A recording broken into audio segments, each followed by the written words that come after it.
اگر بندہ دنیا میں ایمان پر تھا، نماز پڑھتا تھا، سچ بولتا تھا، گناہوں سے بچتا تھا، تو وہ پورا اعتماد آواز میں کہتا ہے میرا رب اللہ ہے، میرا دین اسلام ہے اور محمد صلی اللہ علیہ وسلم اللہ کے رسول ہیں۔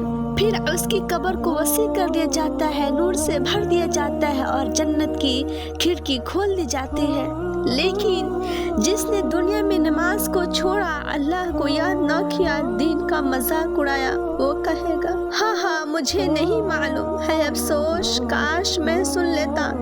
پھر قبر تنگ کر دی جاتی ہے اور عذاب شروع ہو جاتا ہے۔ اگر میں تمہیں وہ سب سنا دوں، نبی صلی اللہ علیہ وسلم نے فرمایا اگر میں تمہیں وہ سب سنا دوں جو میں سنتا ہوں تو تم اپنے مردوں کو دفنانا چھوڑ دو گے۔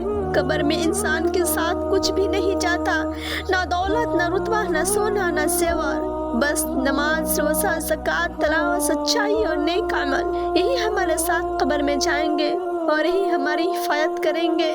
میرے پیارے بھائیوں اور بہنوں، قبر ہم سب کا مقدر ہے، ابھی وقت ہے، نماز کی پابند کریں، توبہ کریں، اپنے دل کو اللہ سے جوڑیں، کل قبر میں صرف ایمان اور اعمال ہی کام آئیں گے۔